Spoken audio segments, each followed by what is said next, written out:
Iya, Ini Bang. gimana Bang tanggapannya? Memberatkan kita atau gimana Bang? Mahal kali, nggak sesuai itu, Bang. Naiknya tinggi ya. Iya, naiknya tinggi sekali, Bang. Nih, dari berapa ke berapa itu? Dari 12.600 ke 16.650. Jadi naik berapa itu harga pertama? Naiknya sekitar 5.000 loh, Bang. 5.000 ya. Tadi mulai berlaku jam berapa nih? Pergantian tanggal tadi. Jam 12 malam. Iya. Itu gimana? Pembeli ada tuh gimana jadinya? Ada sih, Bang. Tetap ada juga? Sebagian belum tahu, Bang. Oh, sebagian belum tahu ya. Terkejut orang tuh jadi ya. Iya. Hal ini Bang. Iya, Ini Bang. gimana Bang tanggapannya? Memberatkan kita atau gimana Bang? Mahal kali, nggak sesuai itu, Bang. Naiknya tinggi ya. Iya, naiknya tinggi sekali, Bang. Dari berapa itu Bang Pertamax biasa? Dari 10.000 berapa ini? 12.000. 12.000. Sekarang 16.600 Bang. Udah Ini kacau gimana? kali itu, Bang. Ajab ya. Iya, Bang. Jadi kita masyarakat berat ya Bang. Berat ya, Bang? Apalagi pertalit payah-payah juga gitu betul. Iya, Bang. Apalagi petani sama solar, Bang. Payah ya. Iya, Bang. Jadi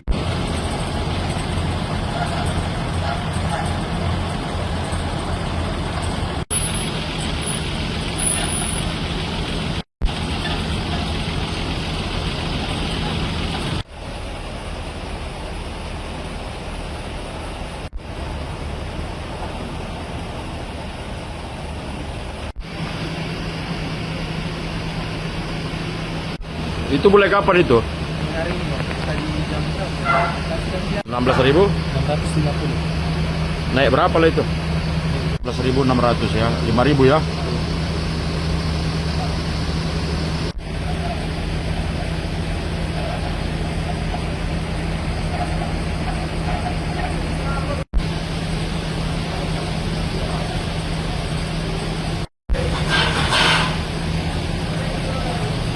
Malam ini.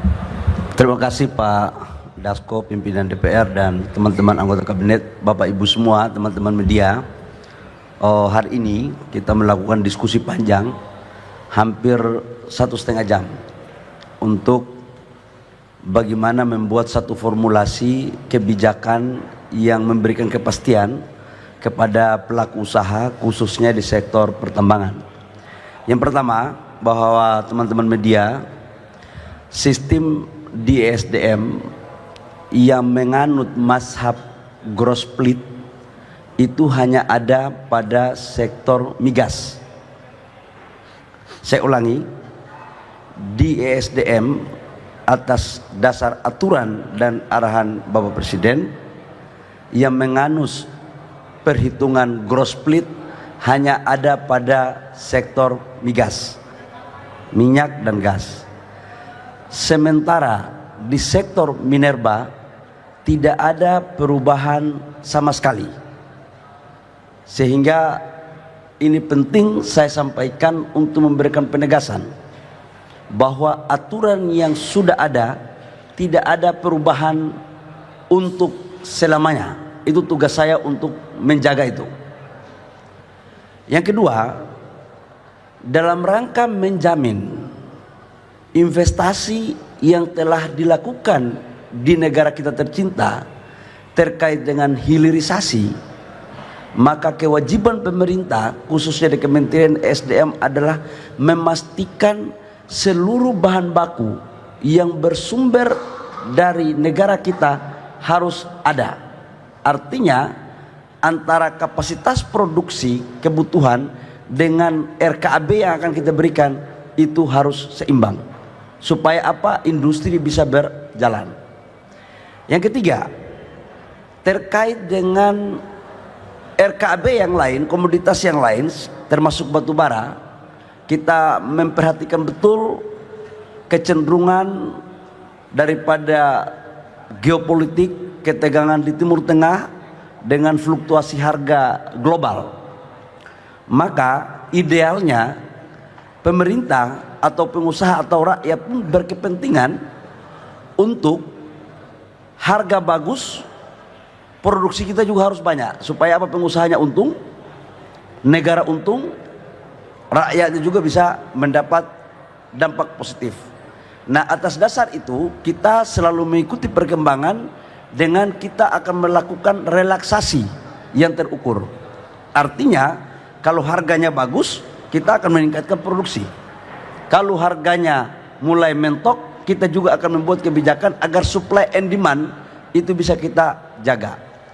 Yang ketiga, bagi teman-teman yang pelaku usaha tambang yang existing sekarang, itu tidak ada perubahan aturan apa-apa. Nah, untuk yang ke depan kita akan mempergunakan aturan yang sama juga.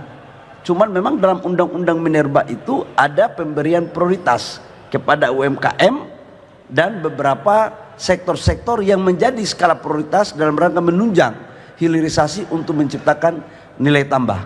Saya pikir ini sebagai informasi resmi dari negara atas nama Presiden, Menteri SDM menyampaikan ini, sehingga tidak ada lagi perdebatan-perdebatan, informasi-informasi yang menyesatkan.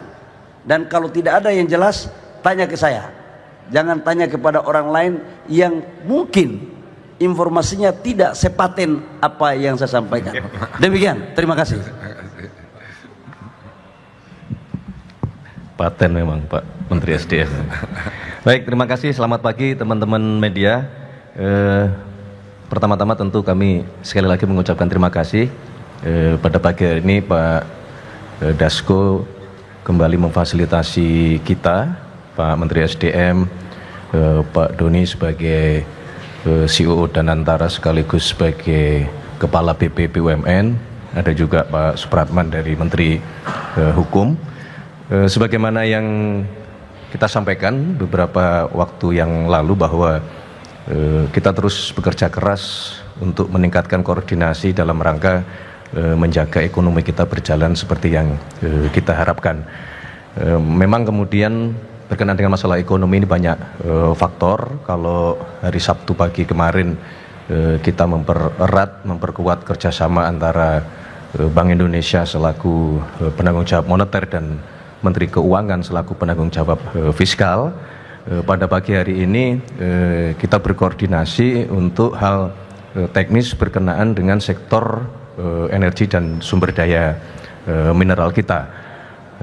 Tadi juga sudah disampaikan karena bertepatan tanggal 1 Juni adalah hari di mana diberlakukannya PP nomor 24 tahun 2026 yang mengatur tentang tata kelola ekspor sumber daya alam kita yang itu berada di bawah PT DSI dan antara sumber daya Indonesia yang kita harapkan seluruh sumber daya alam kita yang kita ekspor sekarang bisa dimonitor dengan sebaik-baiknya oleh negara.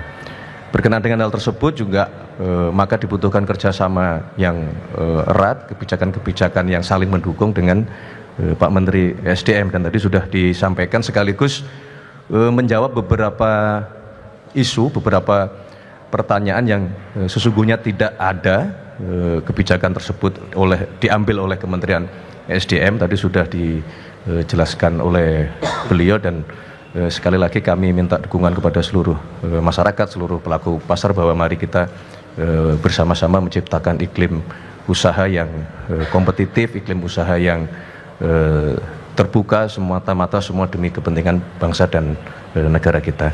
Saya kira demikian yang dapat kami sampaikan. Sekali lagi terima kasih Pak Dasko, Pak Bahlil, Pak Pratman dan Pak Doni dan teman-teman semuanya. Terima kasih. Subscribe, share, like, and comment.